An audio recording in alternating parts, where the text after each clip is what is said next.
natin. Oo, kasi ito tayo. Masaya ako ginagawa to. Kahit magmukhang pangit ako sa camera, okay lang sa akin. Kahit na minsan, pupunta ako ng ABS, hindi naka-blower yung buhok ko. Yan, sabi ko na, okay na, ito kasi ako eh. Hindi all the time na gusto ko makita rin ng tao kung ano ako.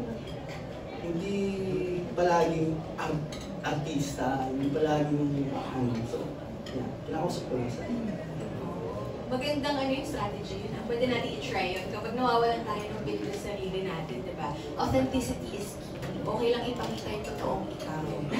Okay. Ngayon naman, second question ni Hannah. Aside from romance, anong genre pa ang gusto mong gawin? At sino-sino pa ang gusto mong makatrabaho? Siguro sa genre po, gusto ko talaga drama. Gusto ko ng drama. Gusto ko rin magsubukan ng bad boy. Hindi naman. Gusto ko rin magsubukan ng action. Mga action. Pero hindi naman yung gusto ko lang paunti-unti. Gusto kong pag-aralan ng action. Yung bad boy na sinabi mo, like gusto mo kontrabida, gano'n?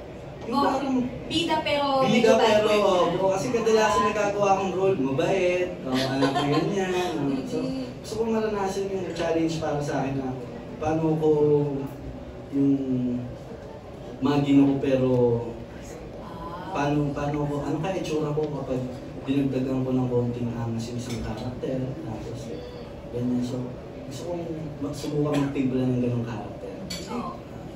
Yung bida na mabait na medyo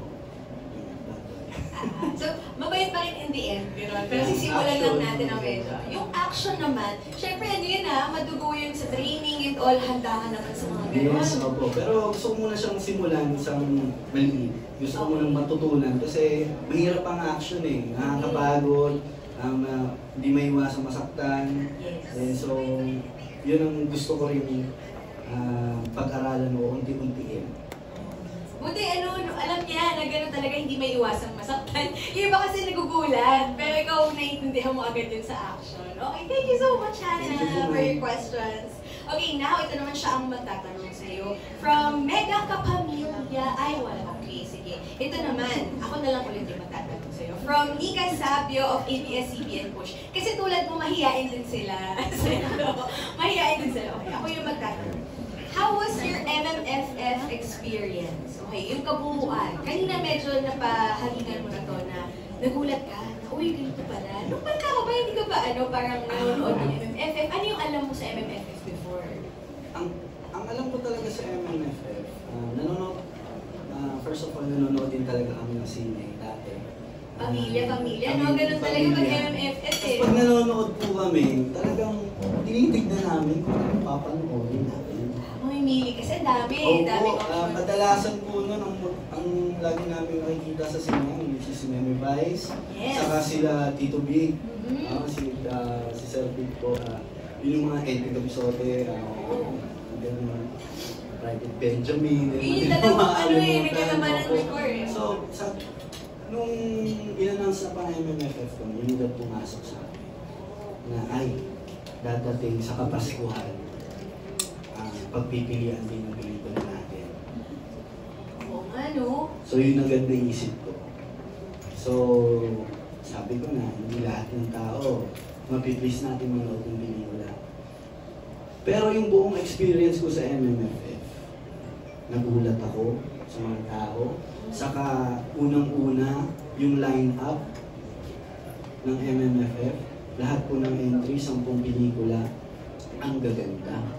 Saka ang gagaling doon ng mga kasabayan namin, mga senior actors doon, mga magagaling, mga actor, actress, ang dami. So, parang short period of time, naging magkaibigan. Nagkakatagpo kami. Isa lang yung mission namin na itulak yung pelikula namin, yung bawat isa, ang bawat entry, itulak at ipakilala sa tao at buhayin muli yung pelikulang Pilipino. Yun po talaga yung parang pinaka-ano ng MMFF, yung 50th anniversary na buhayin ulit ang spirit ng pelikulang Pilipino. Yun po yung mission namin lahat ng 10 entries ngayon. Kaya hindi ko makakalimutan na naging parte ako ng 50th anniversary ng MMA. Yeah. Sobrang supportive niya, lalo na this year ng pelikula ng bawat isa. And ang dami yung comments na magaganda, no, tungkol dun sa movie ninyo. And speaking of comments, eto na, magbabasa tayo ng ilang comments ngayon sa ating live stream. Sabi, from YouTube, bagay yung style ni Seffi. Wow! Ayun, sabi mo kanina, minadali mo lang, tinali mo lang. Ito naman sabi, uy, action projects for Seth. Yan, nasagot na po yan ni Seth kanina. Gusto niya nga magka-action project. At bagay sa kanya yung bad boy. Alam mo, totoo, parang pwede nga, bagay. Kayang-kayang dalhin yung pagkaangas na yun. So, keep on commenting down below po yung mga reactions, yung questions for Seth. At mamaya try natin basahin ito. Okay, ngayon naman, another question from Mika, sabi what can your fans look forward to for Seth this year? Ano ba ang 2025 ni Seth? Na-announce naman na to, abangan po natin ang TV series na Nobody. Yeah, Nobody po, pinaplano na po, hopefully na mag-shoot na, simula na mag-start, may inaayos pa lang po.